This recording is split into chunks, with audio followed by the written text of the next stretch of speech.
bum, bum. Hey, everybody. Come on in. Come on in. It's time for Coffee with Scott Adams. Best part of the day, every time. I'm wearing my comfort blanket today because there's no news anymore. Have you noticed? There's a big news desert, but I'm going to make news. I'm going to turn nothing into something, almost like magic. That's why you're here. And if you would like to enjoy today's live stream more than normal, all you need is a cup or a mug or a glass, a tankard, chalice or stein, a canteen, jug, or flask, a vessel of any kind. Fill it with your favorite liquid. I like me some coffee. And join me now for the unparalleled pleasure, the dopamine hit of the day, thing that makes everything better. It will fortify your experience. It's called coffee, or a beverage. And it happens now with a simultaneous sip. Go.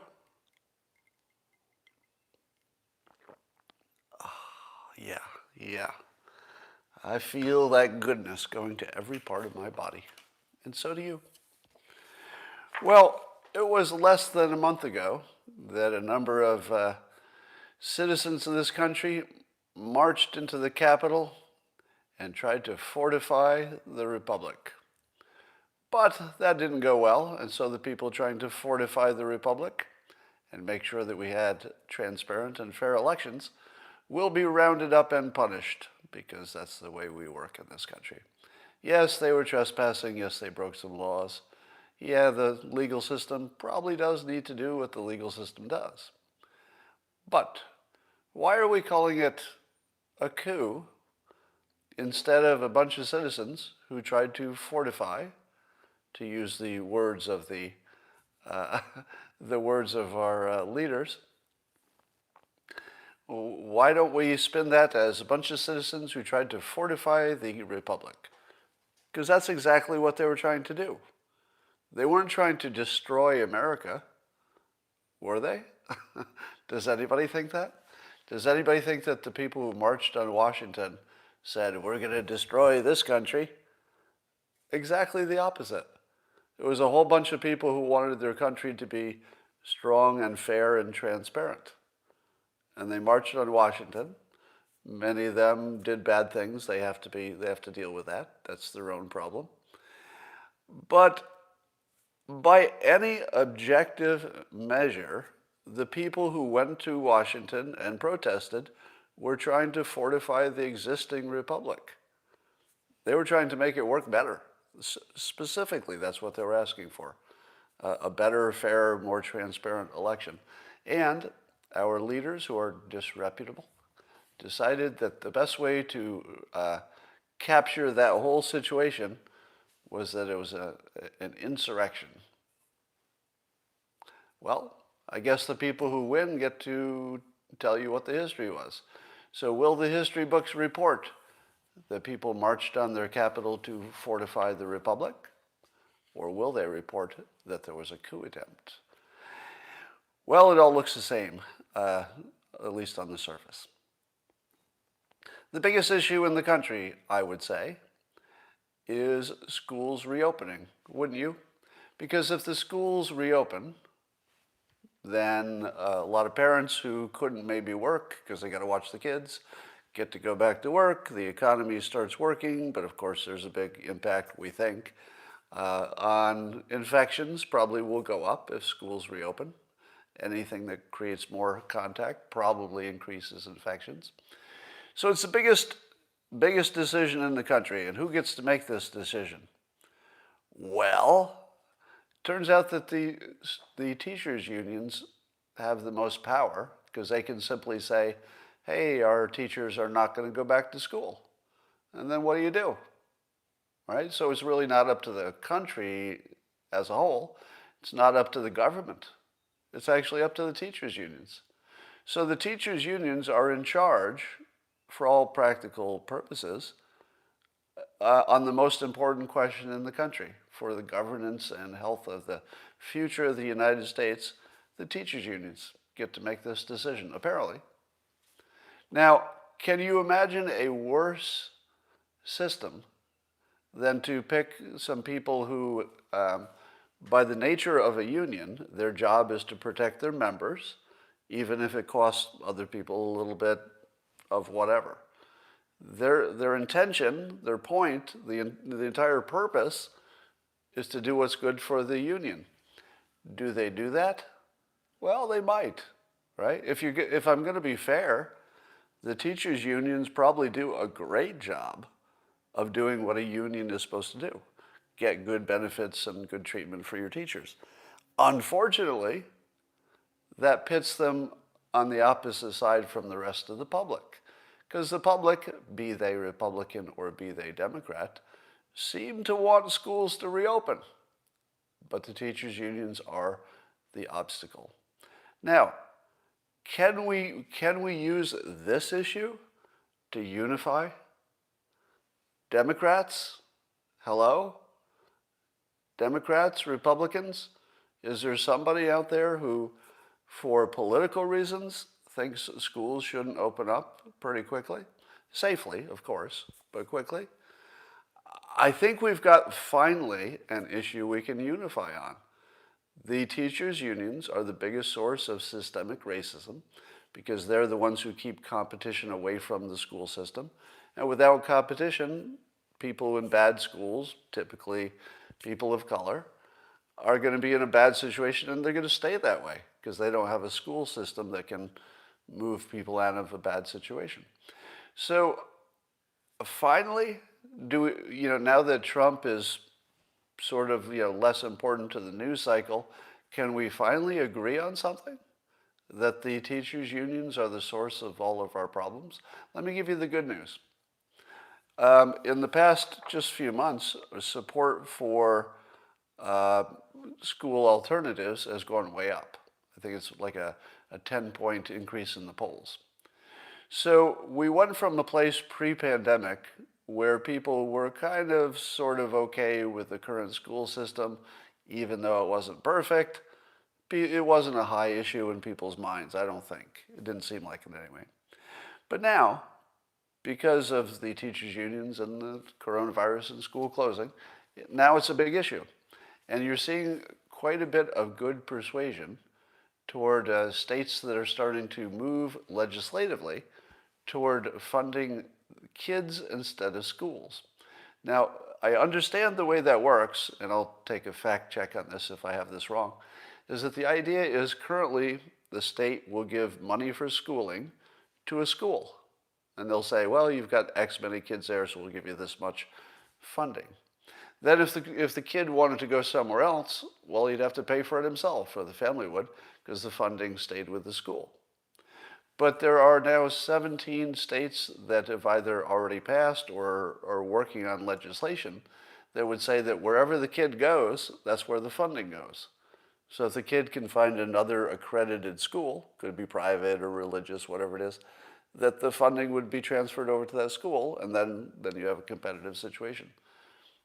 What would be the downside of doing that? I can't think of one. It feels like there's no downside. It feels like it's an obvious good idea. Because competition makes everything better. When you don't have it, you have all bad things every time. It's not like sometimes it works. Can you think of the one time that having no competition worked? I can't. You can't think of one example of that where a lack of competition works in the long run. It's not even a thing, and yet that's the system we have. But now many states are getting on board. It's becoming a thing. Corey DeAngelis, especially, is doing a great job of making sure people understand the issue, which I didn't quite understand. I'm just starting to get up to speed on it. But here's the good news. If this coronavirus turns out to be the final straw that breaks the teachers' unions' control of our schools, the teachers' unions and the teachers who are, brainwashing our kids to make them unproductive citizens, in my opinion, that's exactly what's happening. Teachers are brainwashing kids to make them less productive citizens. I'll say it directly. That's exactly what's happening. So they are the enemy, the teachers' unions. They're the enemy of every person in this country who's not a teacher. They are the enemy They're not on your side, and they're not supposed to be. And that's okay. All right? The whole point of a union is that they're fighting for their own rights. They're not fighting for your rights. The union isn't fighting for your children. They're not fighting for your family. They're fighting for themselves, and should. Nothing wrong with that. But as long as they're fighting for themselves, fuck them. Fuck them, right? They can fight for themselves. They have every right to do that. I respect it. But fuck them. You can fight for your right too. And do you know what your right is? To lobby your government, get them to change the funding so that the teachers' unions cannot control your kid. Fuck them.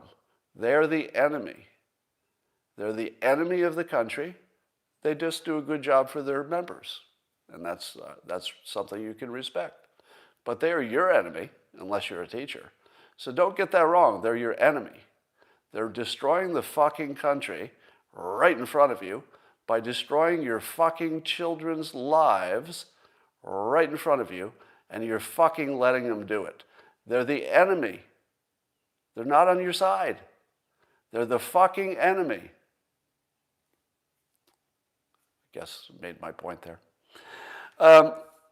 So don't let them fortify your kids, is what I'm saying. If what comes out of this is breaking the teachers' unions and some kind of school choice, it will be one of the greatest things that ever happened in this country. It will be one of the greatest things that ever happened in this country. Because China is going to destroy the United States if our teachers' unions continue to be in charge of the next generation. China will kill us. Literally kill us. They will control space, they'll have better education, their economies will surge, ours will not. We're dead. Your teachers' unions will fucking kill you because they're making the country uncompetitive with a country that will kill you. Because China will fucking kill you. Not maybe with bombs, but they have no trouble pushing fentanyl and viruses and God knows what in our direction. So they will fucking kill you if the teachers' unions have their way. All right. What do you call a system of government in which, according to Time magazine, a well-funded cabal of people working behind the scenes were the ones who determined who became president? A well-funded cabal. What the hell is the name of that system? A cabalocracy? Gamocracy? I think I would call it some kind of a gamocracy. Because the way we determine our government, at least the federal government, is by who can play the game better. The game would be who can do propaganda better, who can control the media narrative better, who can control the rule making and the rule changes, and who can control, let's say, the courts, because the courts have a part of it. But there's nothing left of the democracy or the republic. There's just nothing left of it. We simply drifted into a new system in which both sides put their dirtiest players in charge of fighting each other, behind the scenes, under the hood, stuff you don't see. And those people who are battling each other that you don't even know their names, it's lawyers, Mark Elias, people like that. And you don't even know their names. But they're the ones who are battling out with their rule changes and their persuasion and controlling the media. They get to decide who's president.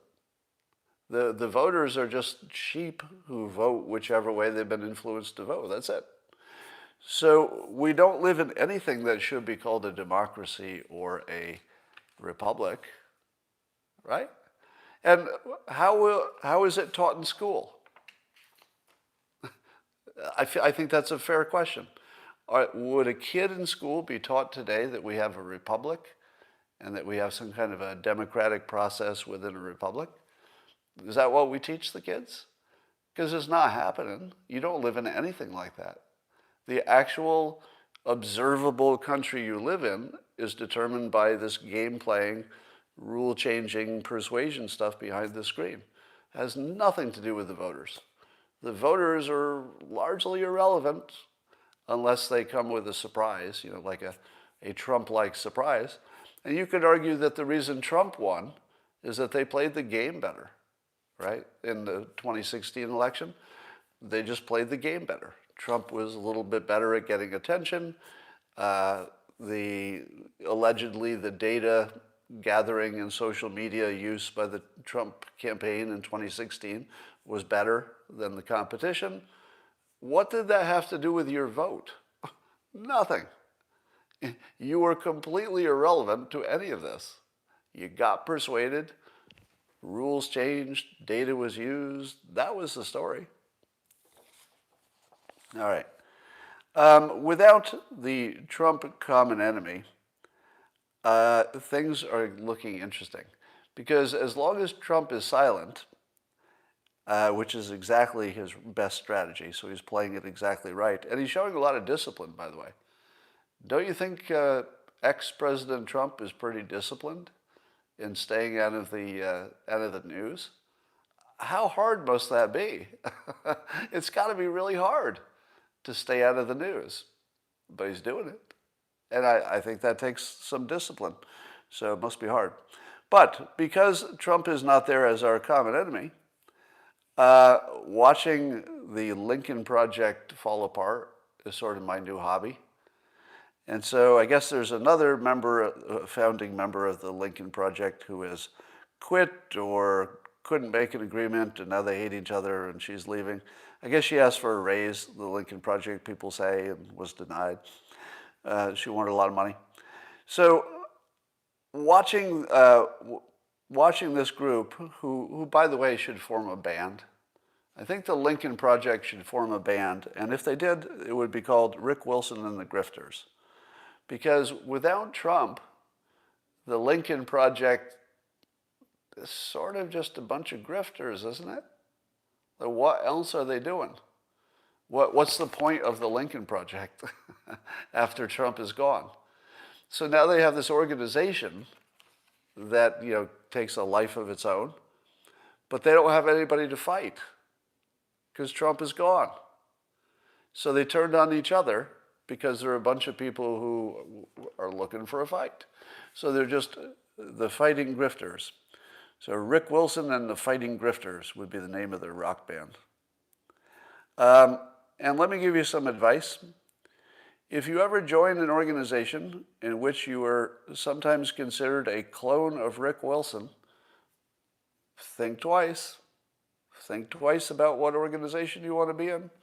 You don't ever want to be called a clone of Rick Wilson. I'm just saying that that's not a good place to be. All right. Bill Maher made a little news. So as you know, Bill Maher is not a friend of religion. He's a famous non-believer. And he's got a take on QAnon that not everybody's going to like. He equated it to religion, basically. And I'm not going to make the same point that he did. I'm just going to sort of riff off of his point. And his point that people will believe anything, and that can be proven by the fact that they believe in a variety of different religions. So even if one of the religion is right, luckily it's the one you picked. So good work on that. A lot of different religions, but you picked the right one. You could have gone wrong there, but you got the right one. So congratulations on that, every one of you, for picking the right religion when so many got the wrong one. And Bill Maher points out that that is the normal way of human beings. If you're asking yourself, how could people believe in QAnon? You haven't been paying attention. People will believe anything. That's it. People will believe anything. And we do it as almost a lifestyle. We choose a body of things to believe because we think, oh, that's a lifestyle I could be compatible with. I could say that I believe in this or that and wrap my life around that worldview. So we are a people who like to believe. We like to believe. So we're wired that way. But Bill Maher will get in a little bit of heat, as he often does, for equating QAnon with religion. I I got a publication from my old undergraduate college. I went to a college called Hartwick College in Oneonta, New York, in upstate New York. And they still, of course, they want their alumni to give them money and stuff, so they keep the alumni connected. And I get this publication once a month or so about how the college is doing. And I hadn't really looked at it in a while. Oh, somebody else from Hartwick? Really? Wayne? Is that true? So I get the publication and I'm looking at it and, oh my God, I would never give money to this college again. Like I did in the old days, but I look at the publication and it is basically anti-white male now. Now they don't say, we don't like adult white men. They don't say that. But if you look at the publication, it's pretty clear that adult white men are not welcome at this college anymore, nor are attractive people. And by the way, nothing against unattractive people. I'm a proud member of the unattractive people category. But I remember in the old days, you'd see the pictures with lots of happy co-eds, and it would be all these good-looking people. Like they'd be healthy and energetic and good-looking. And now, looks are not the main thing, right? You don't want to be sending out that message that your physical beauty is important. So now the publication is full of smiling pictures of students, but let's say not the ones who exercise and eat right, for example. And I'm looking at this and I'm thinking, they sort of have to sell their college this way now because it's the way people expect it, I guess. And it became just this weird caricature of what the college is probably like. Now, unless something's changed, that college is 80% white people. Now, it may have changed, but I don't think so because it's an expensive private college that mostly New York City is, are the people who go there. I don't think it changed to 80% women and minorities. But if you look at the folder, good luck finding a white man pictured anywhere in the entire folder. Now, there's nothing wrong with, obviously, nothing wrong with them showing the student population as it actually exists. It wouldn't make any sense to show a bunch of good-looking white people in college if they're not representative of the college. That wouldn't make any sense. So of course they should show the variety of all the people there. But I don't think that's what they did. I have a suspicion that they did not show a representative cross-section of the college. I think they emphasized the 20% of the college that were the ones they thought they could sell the best. So Lou Dobbs lost his job at Fox Business. Apparently he was, I guess he was the highest rated show on Fox Business. I didn't know that. What do you think of that? It seems that CNN is taking a lot of scalps. And CNN had a really good year. Apparently 2020 was one of CNN's best years. So they're going to miss Trump, I would think. I can't imagine that CNN still has good ratings after Trump is gone. It must be dropping. But Fox News is trying to figure out who they are. And it looks like they're getting rid of Lou Dobbs. And that was over the election claims.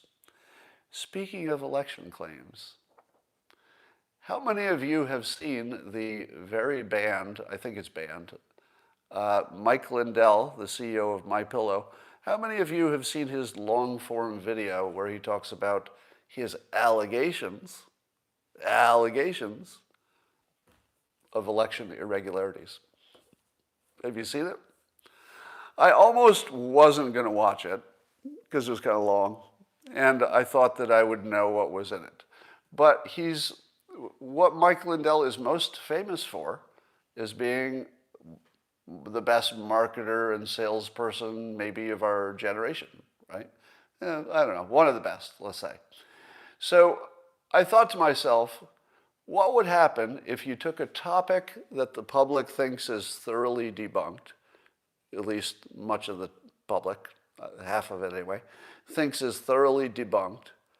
But you have one of the most persuasive salespeople saying that it isn't, saying the opposite. What would win? So that's what I was watching it for. I wanted to see if Mike Lindell could be so persuasive that he could sell you something. In other words, the story of election irregularities. Could he sell that to you in a persuasive way under the current conditions? And I turned it on, and the first thing I thought was, he's got pretty high production values here. He's got a lot of money. And if I didn't want somebody to be on the other side for me, one of the people I wouldn't want on the other side is Mike Lindell. Because say what you will about him. I know he's got his supporters and his critics. Say what you will. The one thing that we could all agree on is the man knows how to put on a show. He knows how to do an infomercial. He knows how to make content. He knows how to be persuasive. He knows how to sell. So he clearly has lots of ability. And so I turned this thing on to see how well he sold it. He starts out with showing long lists of claims, of specific claims of irregularities in the election. I recognized some of the claims as being already debunked. I don't know if the others have been, thoroughly debunked or not, but I recognize some of them as being debunked. So right off the bat, I was like, oh, this isn't so good. It is persuasive to see all these allegations. It's a laundry list persuasion. I've told you that the laundry list can be persuasive, and it's hard to argue against a laundry list. So he started with a laundry list. That's good persuasion. But in my specific case, I recognized some things on the list as already debunked, so that worked against his credibility. But if you didn't know those things were debunked, and you just saw the list, you'd say, that's a lot of stuff. It would be persuasive. So then he had on some experts. Dr. Shiva was on there, and another computer expert talking about what they'd seen with the computers. Now here's the thing. You and I don't really have the ability to watch this computer expert guy saying what he was saying, making claims about the election security. Specifically, he was talking about the software, hardware component of it. And he had some real specific claims. I can't tell if they're true or not true, but there were really specific claims about a specific program found on a specific device. The program is known to grab your credentials. So it was really specific stuff. Is it true? I don't know. How in the world would you know? The claims, if you just heard them, without any context, if you heard them without hearing anybody with a counterpoint or anybody trying to debunk it, if you're just listening to the expert, he sounded 100% credible. That doesn't mean it's real, but boy, was it credible. I mean, they were very specific claims. And the more specific the claims, the more credible it looks, because you can just say to the other side, well, what about this? It's a very specific claim. Is this piece of malware on that piece of hardware, like they said, or not? So here was my takeaway. I don't have any way to know what's true and what's not true in terms of election claims. I've told you before that at a minimum, 95% of all the claims of election fraud will in fact be garbage. In other words, they will not be credible claims. They will be easily debunked. So if you're looking at any specific thing in that Mike Lindell thing, at least 95% chance that every one of them is not true. But is it also true that there was nothing on that entire presentation that would not be found to be true if you looked into it? That I don't know. But I will tell you that it didn't look crazy. And he presented it well. So we'll see if he can make a dent. I would hate to have Mike Lindell on the other side from me on anything, because he's pretty darn good at this stuff. Now, I hope he didn't destroy his whole company with this. He might have. He might have actually destroyed his whole MyPillow empire. But I like that people like him exist. You know? If the people who are trying to debunk Mike Lindell have trouble doing it, that's okay, isn't it? If it's hard to debunk him, that's okay, because that's the system we have. You want people who are fighting it out in public for, on opinion stuff, and then the public watches and says, okay, who won that battle? And watching Mike Lindell go to battle against the entire mainstream narrative is a lot closer to a fair fight than you think. I can't think of too many other people who could have made this a fair fight. Trump is one of them, of course. But Mike Lindell might be one of the people who could make this a fair fight. Now, his trouble, of course, is that he'll just be closed out from the conversation. He's getting canceled all over social media. So, just to be clear, so I don't get canceled, I have no reason to believe any specific claims on the video are true. I wouldn't know. I'm just telling you that if you watch it, you're going to feel they're true, even if they're not, because it's persuasive. All right. Are we in this weird point in America where everybody knows that there was not transparency about the software and hardware that ran the entire voting system? Nobody thinks there was transparency. But it's the one situation in which we've decided to accept that it's a system that could be hacked but wasn't. Isn't that weird? What is it about us, besides cognitive dissonance and confirmation bias, I guess, that explains it all? How is it that let's say an intelligent Democrat, they exist. Stop making jokes. They exist. Let's say an intelligent Democrat, and you say, look, just privately, just the two of us, nobody else is going to see this conversation, but just us, just the two of us. Nobody will know what we say. Do you really believe that there is such a thing as a hardware and software system that can't be hacked? Now, I think an intelligent Democrat would say, well, no, there's no system that can't be hacked, because all you would need is to bribe a human who has control of the system, right? So as long as you can bribe human beings, and you can do that, you can bribe them, you can blackmail them, you can coerce them, that will never change. Humans can always be bribed. So as long as that's true, you can get into any system, because it just requires somebody on the inside to let you in. And if you have access to the internet, you don't even need that, right? You can just hack your way in. But would there be any Democrat who would say, yes, it's a real thing, you can develop a system that can't be hacked, even if you got some human being blackmailed and on your side? Even then, you would catch it as soon as it happened. Would a Democrat say that? Because I don't think you could find any, not one, intelligent Democrat who in a private conversation would say to you, yeah, I think you can totally protect a hardware and software system. Yeah, we can do that. That's a thing. That's a thing we can do. And if you can't, if we know you can't, because every system in the world can be hacked, why would this be different? Why do we feel that it wasn't? What would be the argument for it could be done, but it wasn't? Why wouldn't it be? With all the people who have the maximum capability, state actors and, rich people who would take a bribe to do this kind of work, right? Rich hackers. Or a hacker who would take a bribe to do this kind of thing from rich people. So why wouldn't it be hacked?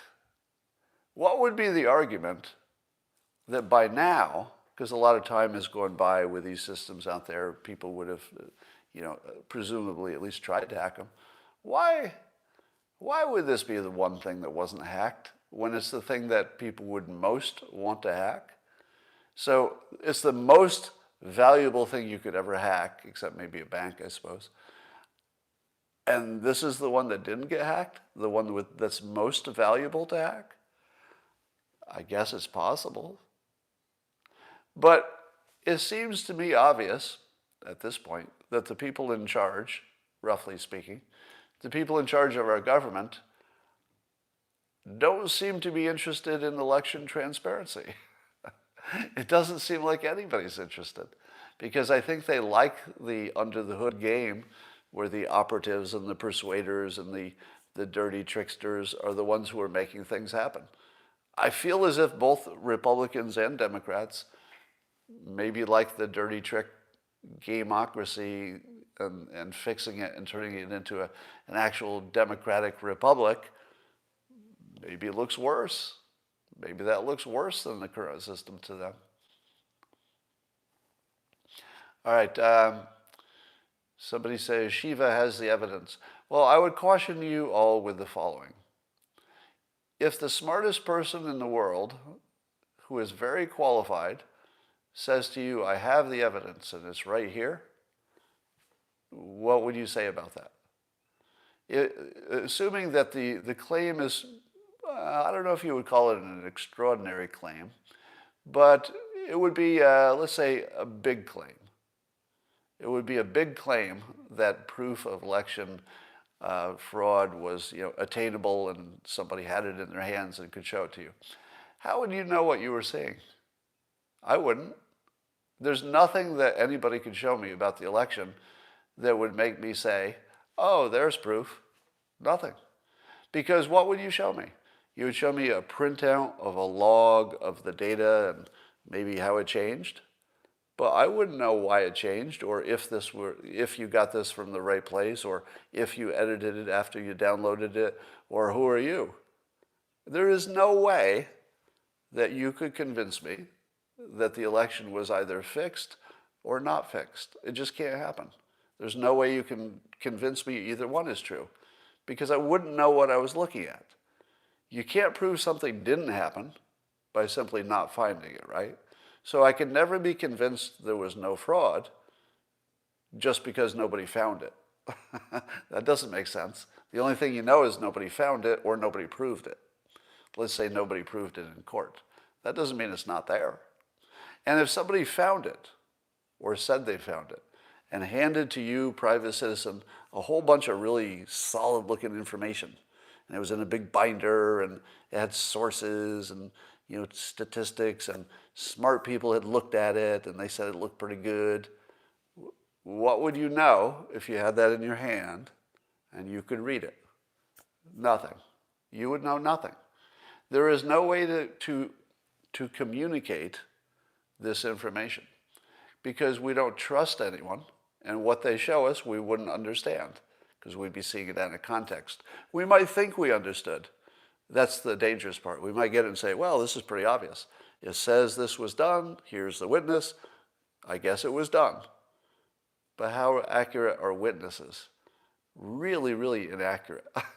There's nothing less accurate than an eyewitness. They're terrible. And we have tons of history to know that an eyewitness is really unreliable, really unreliable. I have some direct experience with that. When I was a bank teller, I got robbed at gunpoint, and the description that I gave of the robber wasn't even close. And I know that because I saw on video later what the actual robber looked like, because I could watch him robbing me on video. And I didn't describe him even close. Not even, I think I had the age off by 30 years, the hair color, everything. Just all wrong. Very normal. Eyewitness reports of anything are just almost, close to useless because they're so unreliable. So there you are. There's nothing that your government could do or will do that would make you feel comfortable with any of this because you won't understand what you're seeing. President Biden has said that China, who you might think is a big problem for the future of the country, is, what do you call it? He said it was our biggest competitor. That's right. So the country that the United States has said is involved in genocide against the Uyghurs, like right now, they're involved at the moment with genocide for an entire ethnic group in their country. And Biden's characterizing of China is they're our biggest competitor. Competitor? What, are we trying to kill the Uyghurs too? What are we competing for? I don't believe we were trying to kill an ethnic group, so we're not in that competition. I think they're alone in that competition. And when it comes to the economy, competitor is sort of underselling what's going on. If they're stealing your stuff, it's more like you're the victim. So it's more like an abuser-victim situation where we're the victim in the United States and China's the abuser. That's not so much your best competitor. If you were bullied in school and a bully beat you up every day and took your lunch money, do you go home to your mom and say, I tell you, I've got a pretty big competitor at school? And your mom says, what are you competing at? Well, I'm competing to try to keep my lunch money. Not doing well so far. I'm competing to try to not get beat up every day at lunch, but I'm not doing that too well either. But it's my biggest competition. You wouldn't call them competition. You would have other words for it. Now, if Biden is doing what Trump was doing, which is praising a dictator to try to create a situation where you can negotiate productively and negotiate hard, well, that would be okay.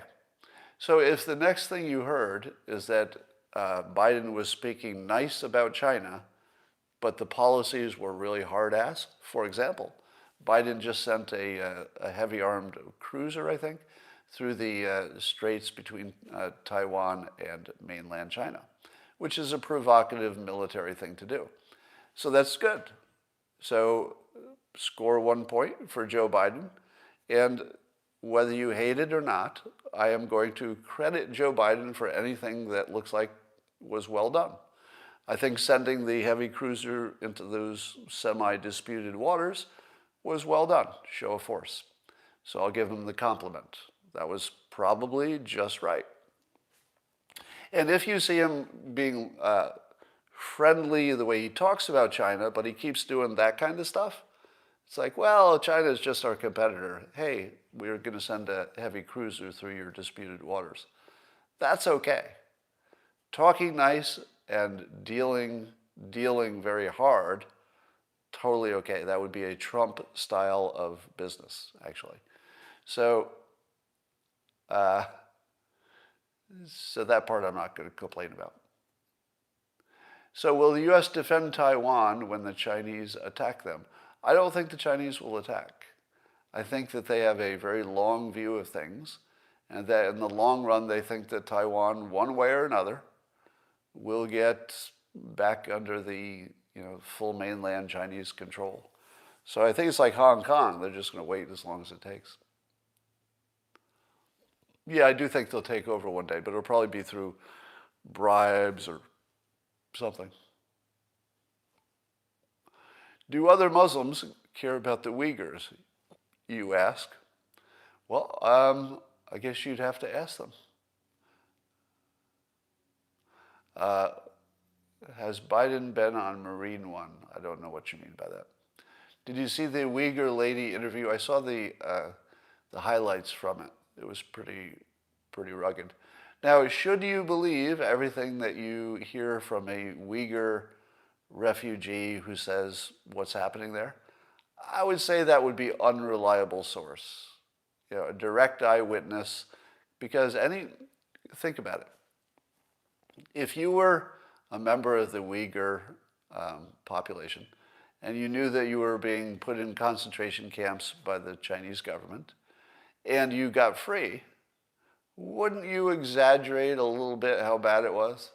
I mean, it's really bad just by itself.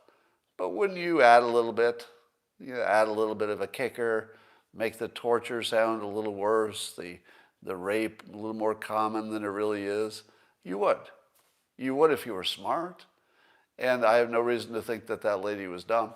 So I would expect any normal person in that situation to exaggerate what was going on.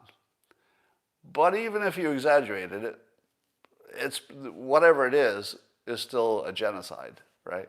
So it's not like there are good genocides and bad ones. I guess you could make the argument, but it doesn't make the genocide not happen, even if anybody was exaggerating about specifics.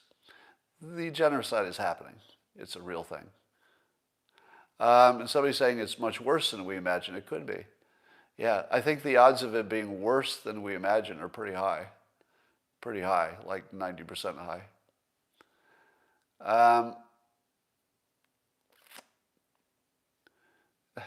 You're asking me a provocative question, and you know the answer, and I'm not going to give it to you.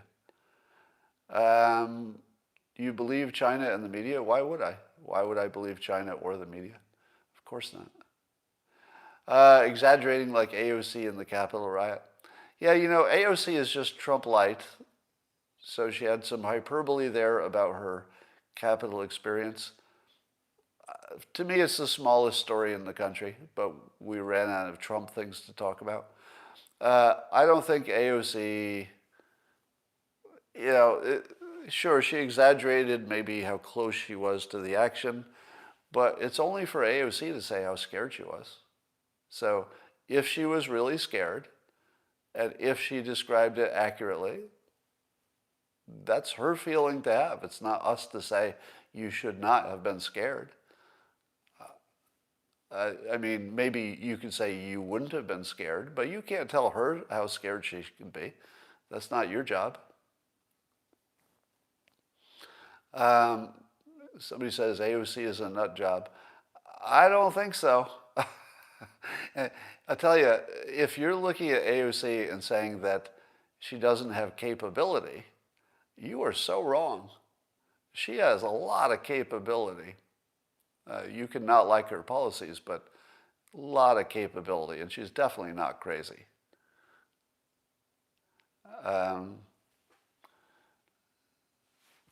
Scott, you have lost it completely. Scott, you lost it completely, says Aaron before being blocked. Hide user on this channel. Goodbye. So just a reminder, any kind of disagreement is welcome, but statements about me, you get blocked. So you could say your fact is wrong or your thinking about it is wrong, but if you just say, Scott, you've lost it, Scott, you're wrong, then you just get blocked. Read the Time magazine article, yeah, about how the election was rigged by the cabal of well-funded people. I don't read that story the same way a lot of you read it. So the Time magazine article that admitted there was this cabal of well-funded people who allegedly caused the election outcome by their behind-the-scenes machinations with the rule changes, etc., and the persuasion and the media manipulation and all that. But none of it was illegal, right? There's nothing claimed in that Time article that anybody did anything illegal. They just used the rules as they exist, same way Trump used them to surprisingly win in 2016. So you can say, I hate living in a country where that's the way elections are decided, but those are the rules. People played within the rules and got a good result for their team. I don't know, I can't be mad at that.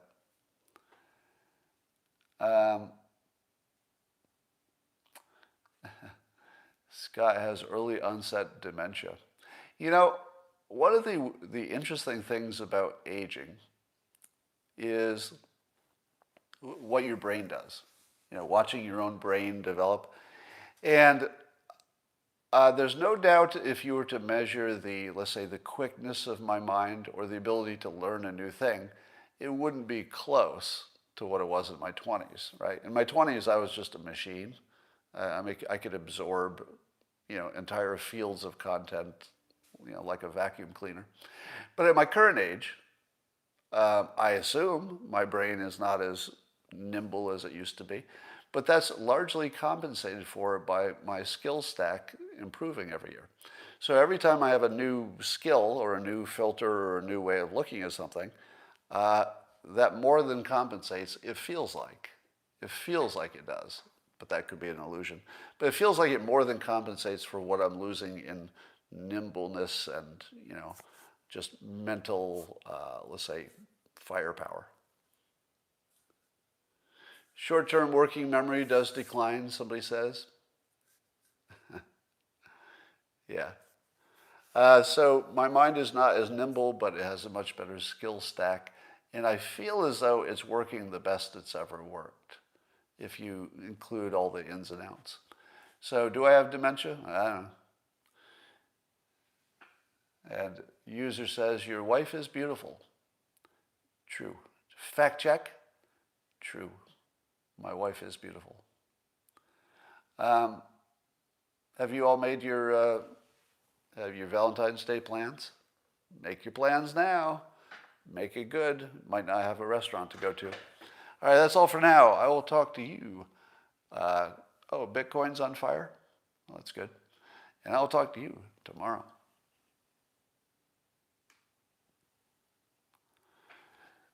Studying to be a CPA at age 57. Good for you.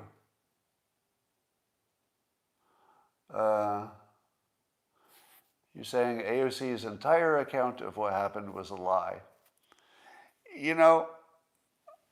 What's the difference between a lie and hyperbole? You could say they're the same thing. But I spent 4 years saying that Trump's hyperbole should be obvious to anybody who's watching it, and therefore it's not like a lie, because you know hyperbole when you see it. I feel as if I should make the same argument with AOC. When she tells a personal story like that, should your brain say, oh, she's trying to tell you exactly the way it happened? Or should your brain say, oh, I get it, it's hyperbole, this is what she does, she's good at it, and it's, the general truth of it is true. So with the Cabal thing, she may have been, let's say, inaccurate on the facts, or left out some facts that you think are important. But was it directionally wrong? I think directionally it was true. Directionally, she was one of a number of people who were scared during the whatever that was, the fortification of the Republic. It was her story to tell. I think if you put a filter on it and say she's a politician, so dial it down a little bit to understand what really happened, well, you're fine. We can all live with a little AOC hyperbole. We all lived with a little Trump hyperbole. It didn't hurt us. Or maybe it did. I don't know. Maybe it hurt him for re-election. All right, that's all I got, and I'll talk to you later.